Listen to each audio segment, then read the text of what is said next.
Your college football game day has come early. Goes down the field for Sicky, goes up high. He's got get away from the top speed, and the ball is free. Woo! What a hit. You got barbecue back there. From underdog triumphs to powerhouse showdowns, we've got your winning playbook covered. It's BetQLU with Chris Mack, RJ Choppy, and John Martin, presented by BetMGM. And welcome into another week of action here on BetQLU. I'm Chris Mack. He's RJ Choppy.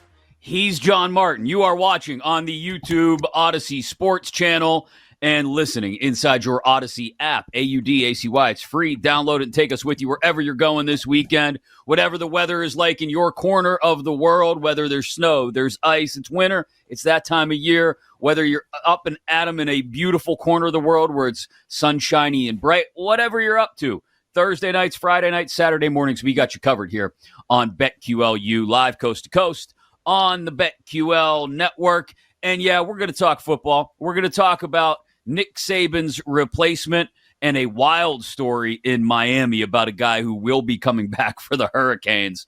But before we get to football, before we get to some of the biggest games of this weekend in college basketball and our best bets, which may include just a sprinkle of our Final Four picks for the NFL since we've reached the divisional round, let's talk about what was a topsy-turvy, tumbling kind of week for the top 6 teams in college basketball between last Tuesday and last Saturday. So what, a 5-day window, 5 different top 6 teams lost to unranked opponents. Only the third time that's ever happened. Houston losing to Iowa State. You had number 1 Purdue losing to Nebraska. You had Tennessee losing to Mississippi State. Kansas losing to Central Florida, and Kentucky losing to Texas A&M as well. All 5 of these losses, important to note, came on the road. So I think that's an important place to start this week. John, let's talk about home court advantage in college basketball and what we've seen to this point this season and just how important it is, especially when we start to look at some of these conferences where it feels like the conference schedule is a death march, right? Big Ten to a certain extent, SEC to an extent, and certainly the Big 12. Just how important is home court advantage, and are the books getting it right when they put the numbers out as to how they're weighing home court advantage? Yeah, I mean, look, it's pretty efficient. The market definitely, we're into January, middle of January now, and so, from that perspective, the market's getting pretty mature. We're basically at the end of NFL, and so now the handle for college basketball is about to go way, way up. I mean, relative to November, for example. Right. So it is going to get a little harder, just in terms of the efficiency. But yeah, look, I mean, you're in that time of the season now where you're getting out of non-conference. Christmas break is over. Finals week is over. And, in the case of the Big 12 that you talked about, those teams are, new to the league. Houston's new to the league. UCF's new to the league, right? So it's their first year in it, Cincinnati. So there's a little bit of an adjustment, I think, that you're seeing. That league is better this year than it was a year ago, if that were even possible. Right. Just in terms of the brand. So yeah, I mean, I think the market's pretty efficient.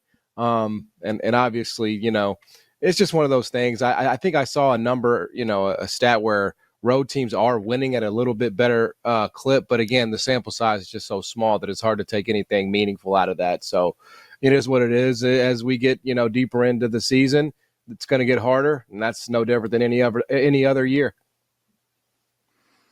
He's right. Road games are tough, man. And, because these are, in some of the cases, these are 18 and 19-year-old kids. There are other situations where you still got your COVID seniors out there that are 28 years old. But for the most part, I mean, these are kids. Kids, dealing with tough road environments. And for a lot of teams, this is the week. This is their first set of real true road games. Your in-season tournament, your preseason tournaments are over. You may have had a game where a non-conference game or two where you went on the road, but but Purdue, Purdue had a random I don't know why they played a Big Ten game in the first week of December. That made no sense. And they played another one. Then they had a break because they lost to Northwestern. Then they had the break, and they go to Nebraska. But I wouldn't chalk this up to anything more than these are early conference road tests. And in 3 weeks, those teams probably win those games if they were on the road at the same time against the same team. It's just a different animal. You're so early in the season. You're getting your for a lot of these teams, it's probably their third game back from the break, fourth game back from the break. Maybe they've hit a wall and you go on the road. Maybe this is the second road game in a row or the first of 2 road games in a row. So a lot of factors go into some of these. Yeah, and we'll have a couple examples of this on Saturday, both Saturday afternoon.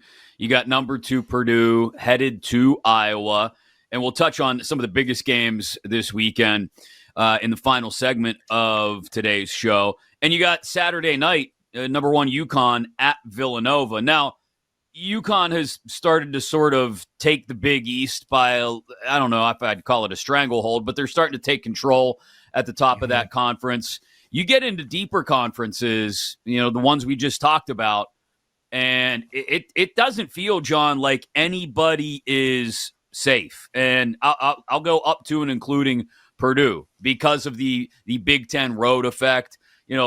Choppy mentioned Houston. We've seen they're not immune to it in the Big 12, obviously. But if you're a ranked team, being a top 5, top 10 team doesn't make you immune to having to bring your best game on the road. And, you're seeing that in some of the early lines, for example, at least the Ken Palm projected lines for these games on Saturday. We talk about number 2 Purdue laying 8 at Iowa. If that's what the line looks like on Saturday morning, I know it's number 2, but it's on the road in the Big Ten. If UConn, for example, is only laying 1 at Villanova, which is, again, the Ken Palm projected line right now as we're talking about it. And maybe that's a little bit of a different story. But, going on the road, I don't know. Choppy makes a good point as these teams find their conference legs over the next few weeks. Maybe that effect gets mitigated just a little bit. But to me, it feels like something that until I see you prove that you really can put up your best game on the road in conference a couple times in a row, I don't know if I really consider you legitimate top 5, top 10, top 20 team.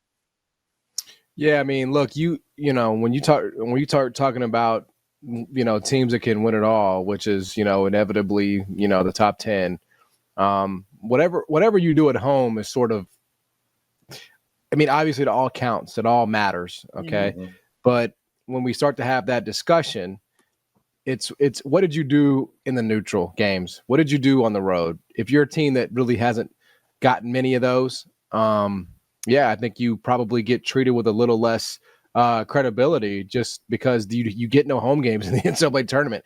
That's what makes this thing so damn random. I mean, if Purdue got to play home games, in the NCAA tournament, they probably win it all last year. Who knows? That's what makes this thing so difficult to handicap. It's what makes it, so hard to predict. You just don't know how a team is going to react. So, I mean, when I think about the teams that, I want the teams that have been tested in the neutral in those preseason tournaments, that have picked up some road wins, a team that's, even if it's a team that's got top 5, top 10 wins at home, you're not going to get that familiarity, once the tournament starts. So, right. For me, I always weigh the teams that have those neutral wins and those road wins a lot heavier. No question about it when it comes tournament time. Yeah, I'll tell you, UConn's going to get home games. They're going to play in Brooklyn and then Boston in the tournament. I mean, I don't think, looking at how the regionals are going to break down, I don't think there's a team that's going to have a more distinct home court fan base percentages than UConn come tourney time. And maybe you get a Purdue, which can travel easily to Detroit, but still, man, we are talking about a massive home court advantage from a fan perspective that UConn's going to get. Purdue will get Indianapolis and then Detroit. That's pretty cool for them. But, yeah, you're right. I mean, there is no home games. It's not even about the crowd It's the familiarity with the rims, the arena. You're in your own bed. Purdue and Indianapolis, I mean, they may be able to spend the night in their own bed, then drive over. Forgive my ignorance, John, but what's the reception? Let's say Tennessee ends up in Memphis in that first and second round. What's the I mean, obviously Vols fans are going to travel. We're not just talking about people in Memphis, but in Memphis, what would the reception be like for them? This is something that, we've been doing this show for, about 4 or 5 months now. And this is probably something that has been coming to a head, for quite some time. I graduated from Memphis. RJ alleges that he graduated from the University of Tennessee. I don't see a piece of paper on that wall back there, Choppy. I'll take it up the screen. I'm looking right at it. It's off the screen. That's convenient, right? Like it's not behind you. Okay. But there is a, and RJ, we should talk about this, man. There's a rivalry between these two teams. Now, Tennessee doesn't want to acknowledge it. Tennessee doesn't want to be a part of it, but there just is. Memphis is on the west corner of the state. Tennessee's on the eastern side of the state in Knoxville. And it's just two schools that, have no love lost for each other. So the reception by Memphians for Tennessee fans, if they end up in Memphis, it will not be some homecoming where we roll out we're going to throw eggs at the trucks, at the buses. All right. We're going to roll them. We're going to play ding dong ditch at their hotel room at the Peabody. What if Memphis goes on a roll here and they both get put there? What if Memphis gets that would be beautiful. Yeah. That might be asking a little too much, but it may be. They were on a collision course last year. They were very close to playing last year before Memphis blew it against FAU. They would have very, very likely. I think that would have been the Sweet 16 game, right? Or the Elite. I can't remember. Elite 8. I can't remember which one. Yeah, Sweet 16. Yeah, they would have met because Memphis would have beaten Fairleigh Dickinson, and Tennessee did beat Duke in the second round. So that would have been a Sweet 16 matchup. That would have been awesome. That would have been one of the best games of the tournament. RJ, we got to get Tennessee's athletic department on board with renewing this series. Both teams are really freaking good. Both teams have history. It benefits both teams. Forget what happened between Penny and Rick 5 years ago. I mean, it's good for the sport. We need more games like this in the non-conference. Yeah. We do. And John's right. Like it's a total. They're not even in the same state. They're in the same state, but they're not. They're 400 miles away. It's so far. It is completely different. One is one is hillbilly, and then the other one's Arkansas. Like that, Memphis is Arkansas, and Tennessee is like Western North Carolina, like Knoxville is, and. I think if it comes down to it, there's a chance that Tennessee goes to Charlotte anyway, and not Memphis. I think it's just the same distance. But yeah, there's no love lost there between the two. I'd be all down with renewing. I just don't think. I know John lives in Memphis. I don't think he wants to smoke though, because it's still a state school. It's still a state school. There's still more Tennessee fans in Memphis than Memphis fans. Look, we have Tennessee fans. We have a base here, but I would say this. The 1-2 game that those two teams played, even though Memphis was on the wrong side of that, it was a fantastic moment for college basketball. Peyton Manning was here. Justin Timberlake was here. I mean, it was a spectacle. Okay. And that is something that, and obviously, look, if those two teams played this year, it'd be a top 10 matchup. So I don't want to hear it. Yeah. I don't want to hear Tennessee fans saying, well, Memphis isn't good enough. La, la, la, la. This has all come from the Tennessee side. It's beneficial for everybody. There's no excuse. Let's get it back. I'm here for hillbillies versus rednecks. Absolutely. Give it to me. That's my sweet spot these days. It reminds me a lot of, to be quite honest, from a different regional perspective, it reminds me of the atmosphere between like Pitt and Penn State in football, or what we have here in Pittsburgh in my backyard, the atmosphere between Pitt and Duquesne in basketball. Now, I'm not comparing Duquesne to Memphis basketball quality-wise, but an insult. It would be. But in so much as one school looks down their nose at the other. Absolutely. You know what I mean? Tennessee. Yeah, I mean, politically, you have like the Board of Regents, and you have a lot of stuff, right, with funding and everything like that. And one's a Power 5 school, and one's a Power 6 school, right? which is a real thing. So that's the backdrop. But I think it is. It's like it is Pitt. It is Penn State. It is there's a little uppity snobbishness going on the side of Tennessee, and it's a good game for the sport. And I think we got to get it back. So if we don't accomplish anything else on this show, we got to spark that discussion Let's again. do it. We'll start lobbying right now. Speaking of looking down your nose or thinking you're better than somebody, something crazy happened in Austin. I guess it was Wednesday night. We'll get into that a little bit later. Also, our best bets as we look ahead to this weekend's action on the hardwood. So much to come. And up next, there is a new coach in Tuscaloosa. Kalen DeBoer takes over for Nick Saban. What's that mean for the Tide and the dynamics in the SEC and really at the top of college football in that Power 5, or as John likes to claim, 6? That's all on the way alongside John Martin and RJ Choppy. I'm Chris Mack. This is BetQLU. You've been listening to BetQLU, presented by BetMGM. If you missed any of the show, listen back anytime on the new and improved Odyssey app.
Let's get back to BetQLU, presented by BetMGM.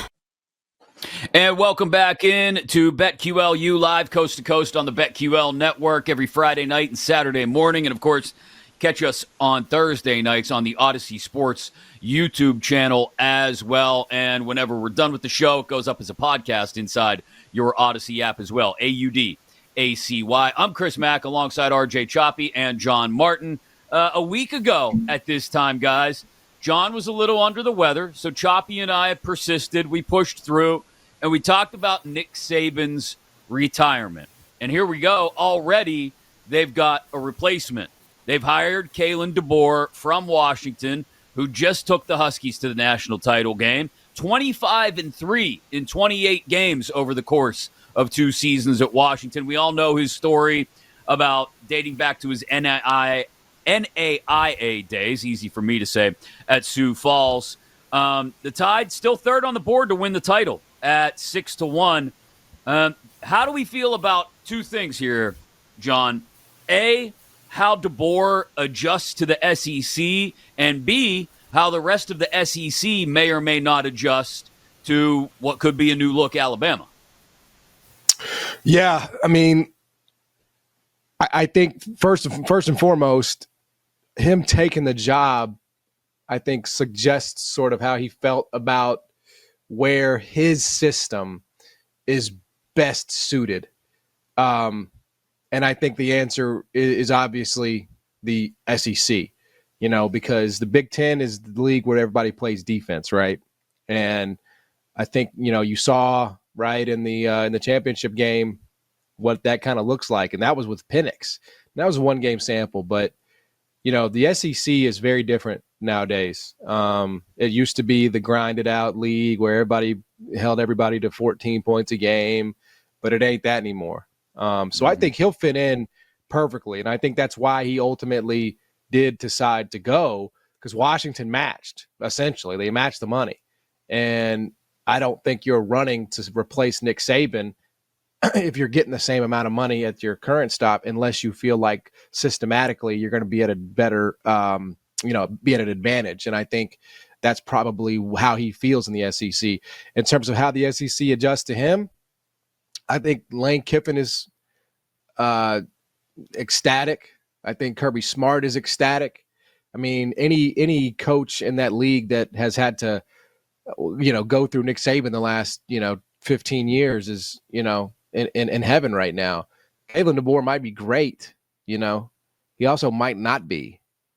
And that's music to everybody in the SEC's ears. I mean, I think he's got good stuff. I mean, I think he's a nice play caller. I think he's a pretty innovative guy, but beyond that, it's hard to know exactly, because I think Alabama is going to do some things that they haven't done, in a long time. I think they're going to lose some weird games that we have never gotten used to them losing. Like, I think they're probably going to be in a dogfight with Tennessee every single year. They're going to lose games to Florida. They're going to lose, games that you just took for granted, right? I think that's about to change. So how does Alabama handle that as a fan base? That's kind of what I'm intrigued to see. But I think it's a good hire. I think it's probably the best hire they could have realistically made based on the candidates that they chose to pursue. That does not mean that it will work. And so that remains to be seen. Yeah, I mean, considering Lanning and Sark weren't going anywhere, Norvell wasn't going to leave. If I'm missing somebody. Look, for settling for your 4th choice, Bama hit the nail on the head. When Tennessee settled for their 4th choice, we got Jeremy Pruitt. When Bama does, they get Kalen DeBoer. It's like, okay, these two are not the same. But you're right. I mean, it's a different world that Bama's living in now. The fans are panicking. They're thinking of giving up tithing. They want to take their tithe to the church and move it to the athletic department. It just means more. Yeah. It means more than the Holy Spirit. Okay, don't ever tell me that your conference wants it more when Bama's giving up eternal salvation for football wins. So that's what I know. But look, I mean, is it going to be a different Bama? The whole conference is different, and John's right. I mean, the Big Ten is now the conference of defense. The SEC has got Sark, and it's got Kiffin, and it's got DeBoer. and it's got Hugh Freeze, and it's got Josh Heupel. There are a ton of offensive minds in this conference now, very good ones, that are going to put up a lot of points. Brian Kelly. Yep. There's a lot, this is no longer the conference of defense. Now, they're still going to get the great defensive players because they all live down there and they grow up down there and they dream of going to school down there. But occasionally Michigan will get their hands on one and Ohio State will get their hands on a few, and that's just the way it's going to be. And you hope that they don't get their hands on, if you're an SEC fan, you hope they don't get their hands on their Jadeveon Clownies that are just these freaks, that you hope that you can keep them in conference. But this is an interesting hire. I like it. I like it if you're Alabama. I think he's a really good coach. I don't know how it's going to fit with Jalen Milroe. Milroe can't do today what Penix could. Does that mean they bring it? Did he just get Will Rogers to transfer over there, and now he left the program? Maybe he brings or tries to bring him to Bama because he went to Washington and he's already gone back into the portal. But Bama's just hemorrhaging players right now. Hemorrhaging players. Yeah. So it's going to be a tough spot. September 28th, their first SEC home game against the Dogs against Georgia will be maybe that first big stiff test for Kalen DeBoer. He's got to be more than, he's got to be more than the Ray Perkins post-Bear Bryant, or he's not going to last more than a year or two. Perkins back in the day lasted 4 seasons. He won't last that long. He could be better than Perkins. He could be better than Perkins and Curry, the two guys between Bryant and Gene Stallings. I still don't think that'll be enough for some people in Tuscaloosa. They might give him a year. They might give him 1 year. If he's not in the playoff in the second year, especially a 12-team playoff where it's going to be mostly Big Ten and SEC teams, they will be looking to run him. They'll be throwing him up in the trees at Toomer's Corners. Forget toilet paper. But Jed Fish replaces him at Washington, which leaves an opening at Arizona. They hire Brett Brennan from San Jose State. But what's interesting to me is that immediately the dynamic has already started to change between two big boy conferences and everybody else, because when the opening at Washington came, okay, big boy conference, Washington in the Big Ten now, Jed Fish gone from what will be one of the two teams probably favored atop the Big 12 next year. Right there with Utah, most likely, I would think. Arizona finished the season as the highest ranked team that will be in the Big 12 in 2024. And yet Jed Fish goes, yeah, that's all well and good, but it's, you guys know, it's Arizona, it's Big 12. I'm headed to the Big Ten by all means. And so immediately we start to see that dynamic, John, of everybody's filtering their way up into the two big boy conferences, and already the Big 12 and even the ACC to an extent are going to feel a little bit left behind. Yeah, I would say probably on its surface, Washington would be a better job than Arizona, even if they were in the same league. So you probably do that anyway, just because the history and tradition. But I mean, your point is still valid. I mean, we're all kind of setting up for this, and that's why I'll be interested to see how the playoff works. I mean, the sixth team in the Big Ten or the seventh team in the SEC is going to be like, yo, wait a minute, they're going to be really good, and probably not it. And so, it's going to be really awkward and really uncomfortable. And I'll just be interested to see how, everybody adjusts to that. But yeah, I mean, it's a 2-conference nation right now. It's why Florida State's kicking and screaming. They know. I mean, they don't want to be a part of the ACC. They can't stand it. So it's where it's going. But look, I'd say this. I think the Big 12's done a really good job asserting itself as the best outside, right? I mean, I think they're much healthier than the ACC, you have to say. Yeah. So I think there's still a place, right, for a league like that. It's when you get past those leagues, that's on that second tier where you're as an athletic department, you really have to question, what the hell are we doing? Where's this thing going? Are we dying on the vine? Are we going to get into one of those leagues? And there's a few programs, right? Like the Mountain West is one of those leagues. Like, where do they fit in? the AAC, the Yeah. top of the AAC, where do those teams fit in? That's what we're going to have to find out. I'll be honest. I was a little. I agree. I understand why Fish went to Washington, and I wasn't surprised he went. But part of coaching is survival, and it's managing expectations. And if you're a coach, winning at Arizona gives you, money beyond belief because they're going to keep giving you raises, but also gives you a lifetime of job security. It's the same thing with DeBoer at Alabama. He could have stayed at Washington and coached there forever. Bama, he's going to get, it's a higher prestige job. It's more money or whatever. He's going to be out of there in 2 years if he doesn't win. And the same thing for Jedd Fisch at Washington. If he doesn't succeed there, he's going to be gone relatively quick. Arizona was a good team. They were going to be competing to win the Big 12. You win the Big 12, you're going to get into the tournament. He would have had a much better chance of getting into the tournament, I think, at Arizona this year than at Washington this year. We don't know what Washington's roster is going to look like. They're going to lose a ton of wide receivers in the NFL. They don't have a quarterback. He had basically everybody coming back to Arizona. So it's like it's a managing expectation situation. Buy low, sell high. Go to the place that's got no expectations as opposed to the place that does. That's where it'll be interesting to see, like John was talking about, if there's one team from the Big 12 and one team from the ACC that get in, and it's only the conference champ, or maybe the other team from the conference championship game gets in, right? We're still talking about 3, 4, maybe 5 teams from each of the two big boy Power 2 conferences. And that's where it becomes that much more important to end up in one of those conferences, because your chances then become that much more likely that you can lose. Heck, maybe you can lose 2 games and still get in. Look at, again, Penn State and Ole Miss this year would have been playoff teams with a couple of losses, each of them, because of who they lost to in the conferences that they lost in. A program that's interesting in this regard, as we talk about the hierarchy of conferences, would be Miami. Interesting enough that they are getting a tight end back, Cam McCormick, who will be returning for his 9th season of college football between COVID year and medical red shirts and everything else. A guy who was in the same high school recruiting class with Nick Bosa and Jalen Hurts is going to be playing football for the Hurricanes this fall, John.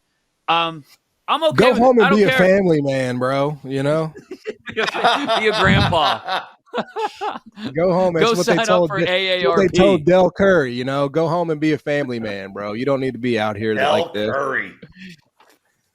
What a reference. But yeah, he had season-ending injuries in 18, 19, 20, and 21. Plus, he gets the COVID year. So 9 years of eligibility, Choppy. If he's getting NIL, if he's that's the only way I would That's really true. entertain it. Yeah, if he's getting paid to be there and whatever. I don't know. Miami has had. I don't know if that they're still solvent after all the bags they handed out in the first couple of years of this thing. But if they are and he's getting one, then more power to him. I'd stay as long as I could too. This guy's got ear hair. All right, he is trimming ear hair in a college locker room. You don't see that. It's very, very strange. Is he 28? Is he 27? He's 25. He's 25, yeah. And he's been there 9 years. This is his 9th year. Yeah. I'm no math guy, but that ain't adding up to me. All right. Yeah, I don't know. That doesn't. This is not adding up. You're right. Hold on. It's a little odd there, but right? Right? Yeah, I guess you're right. If you the way you do it with college years and such, but man, it's I guess I would do it if it's fun. You should go back to his page on the GoDucks.com site, the Oregon athletic website, because he was originally at Oregon for 7 of these years. And just watch, it's like time-lapse photography going through his headshots. His freshman year, he's got short hair and braces. By the time you get to that 7th year at Oregon, he's got a full beard and looks like a man's man. But hey, again, good for him, man. If they're going to give you the eligibility, then I guess lots of people go to school for 10 years. To quote Tommy Boy, they're called doctors. Exactly. So we got to look at some of this weekend's biggest games, and we will do that coming up in just a minute because, like we said, number one is on the road in a big conference matchup. Purdue going to Iowa, or excuse me, UConn going to Villanova. Number two, Purdue going to Iowa, and a couple other big conference matchups where teams will be headed on the road and may end up dogs where ordinarily they wouldn't be. We'll touch on those, plus give you our best bets as well. And what went down in Austin Wednesday night that has all of us shaking our head, alongside RJ Choppy and John Martin. I'm Chris Mack. This is BetQLU. You've been listening to BetQLU, presented by BetMGM. If you missed any of the show, listen back anytime on the new and improved Odyssey app.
Let's get back to BetQLU, presented by BetMGM.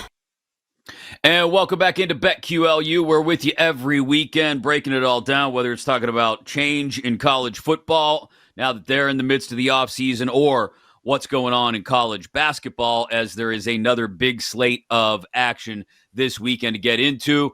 Alongside John Martin and RJ Choppy, I am Chris Mack, and you've got us locked in here on your Odyssey app or however you get your podcasts, AUDACY. Download it today and take us with you. We will get to some of those big weekend matchups in just a moment. We'll give you our best bets as well, but we didn't have a chance to talk about this yet, guys.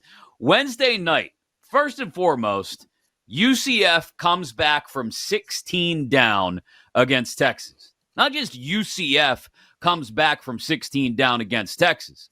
UCF comes back from 16 down against Texas in Austin. Longhorns fall to 1-3 in the Big 12 in their final year in the Big 12. And then, apparently, as they're getting ready to walk through the handshake line, some of the UCF players started throwing the horns down towards the crowd in Austin, to which Texas head coach Rodney Terry threw a little bit of a tantrum, called it classless, blew him up in the post-game press conference.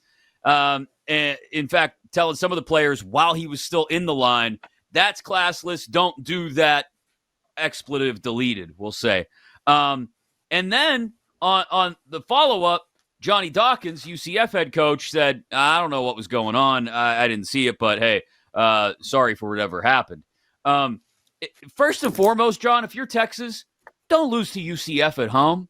Don't do that. And second of all, don't get all bent out of shape over a stupid hand gesture. I'm sorry. All apologies to everyone in Austin who considers horns down like some kind of goofy form of hate speech. It's not. It's something that players do.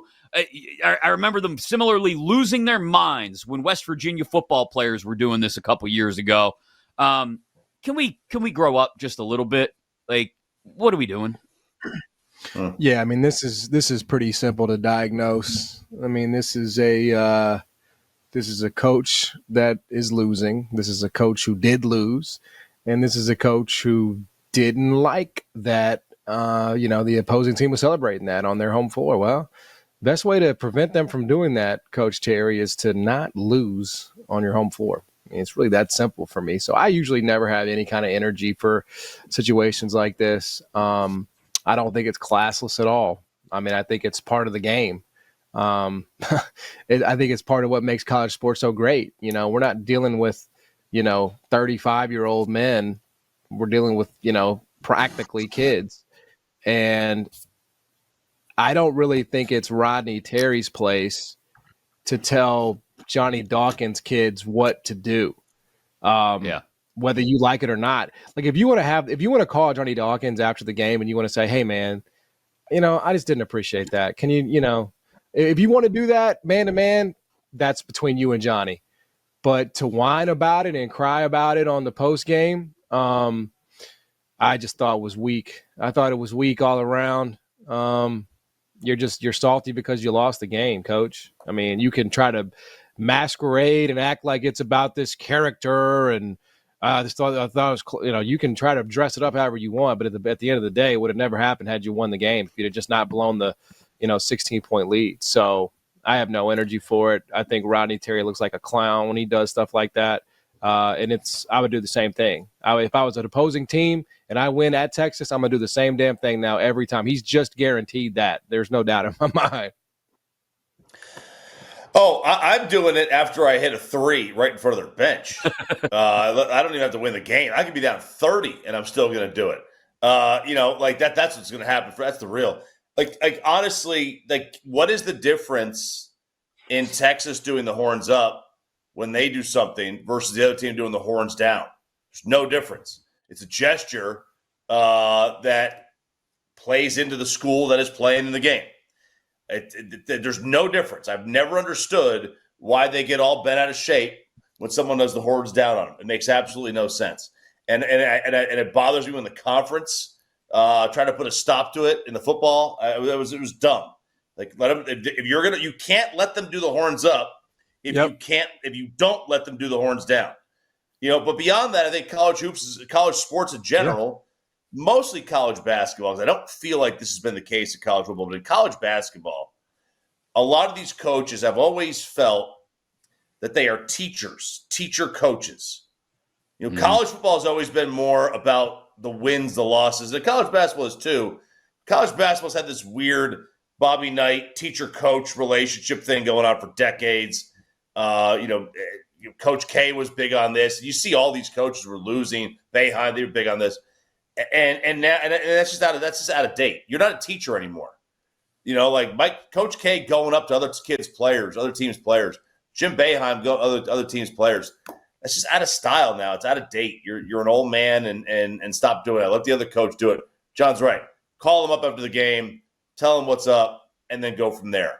Don't get all mad and bent out of shape because some kid did the horns down. Yeah, this isn't a high school gym class. I don't know what we're trying to do. You're there to win basketball games, and if you don't win basketball games, get back with your kids and figure out how you're going to win basketball games, not what you're going to do if somebody throws up a stupid hand sign. It's just it's totally irrelevant to the fact that they've started the season poorly in conference play. Big games happening in multiple conferences this weekend. Saturday noon Eastern tips include Marquette St. John's, Creighton at Seton Hall, Baylor at Texas, which only Ken Pom projected line has that just a 1-point spread. We'll see if that's how it comes out. Saturday, 2 p.m. Eastern tips, Iowa State at TCU, which should be a good one. Bama, Tennessee on Rocky Top. Purdue at Iowa. Saturday at 6, BYU, Texas Tech. Saturday at 8, I mentioned earlier, UConn visits Villanova. And Saturday, 8:30 Eastern, Ole Miss at Auburn.